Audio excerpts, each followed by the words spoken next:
شروع اللہ کے پاک نام سے جو بڑا مہربان اور نہایت رحم کرنے والا ہے۔ مرتے وقت انسان سب بھول جاتا ہے، لیکن ایسی دو ہستیاں جسے انسان مرتے وقت ہرگز نہیں بھولتا۔ جاننے کے لیے ویڈیو کو مکمل ضرور دیکھیے گا۔ عام طور پر یہ تصور کیا جاتا ہے کہ زندگی کے آخری لمحات میں ایک جنگ سی چل رہی ہوتی ہے۔ انتقال کرنے والے شخص کا چہرہ دیکھ کر یوں لگتا ہے جیسے وہ سو رہا ہو۔ چہرے پر بہت عام تاثرات ہوتے ہیں۔ ایسا لگتا ہے کہ موت کا عمل آخری سانس لینے سے ایک ہفتہ قبل شروع ہو جاتا ہے۔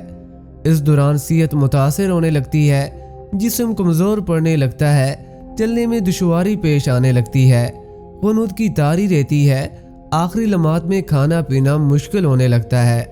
جیسا کہ قرآن مجید میں ارشاد ہے، اور کسی شخص میں طاقت نہیں کہ خدا کے حکم کے بغیر مر جائے، اس نے موت کا وقت مقرر کر کے لکھ رکھا ہے، اور جو شخص دنیا میں اپنے اعمال کا بدلہ چاہے اس کو ہم یہی بدلہ دے دیں گے، اور جو آخرت میں طالب ثواب ہو اس کو وہاں اجر عطا کریں گے، اور ہم شکر گزاروں کو ان قریب بہت اچھا صلہ دیں گے۔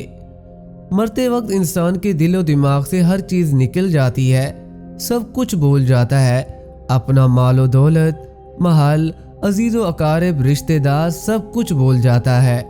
مگر مرتے وقت انسان دو لوگوں کو بہت زیادہ یاد کرتا ہے۔ دو لوگ ہرگز نہیں بھولتا، ان کو سامنے بٹھا کے چیخنے کی کوشش کرتا ہے، ان کے غم میں رونے کی کوشش کرتا ہے، مگر رو نہیں پاتا۔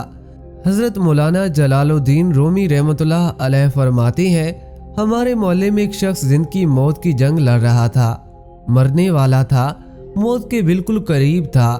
لوگ میرے پاس آئے اور بولے، حضرت ہمارا ایک شخص مرنے والا ہے، آپ آئیے انہیں کلمہ پڑھنے کی تلقین کریں، قرآن پڑھنے کی تلقین کریں۔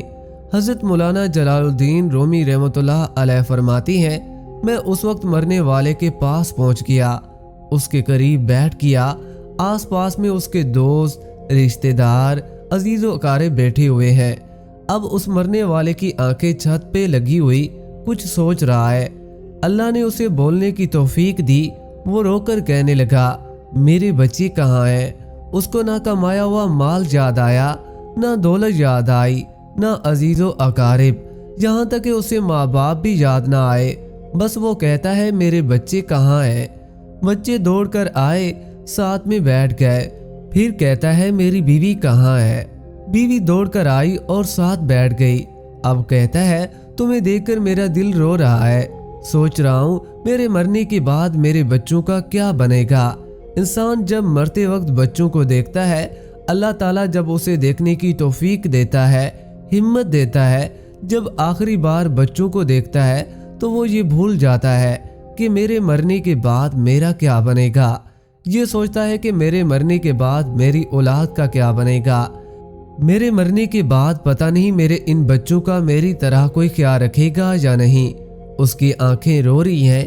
بیوی کو نصیحت کرنے لگا کہ میں تو دنیا چھوڑ کے جا رہا ہوں، مجھ پہ ایک احسان کیجیے گا کہ میرے ان بچوں کو قرآن مجید کی تعلیم لازمی دیجیے گا۔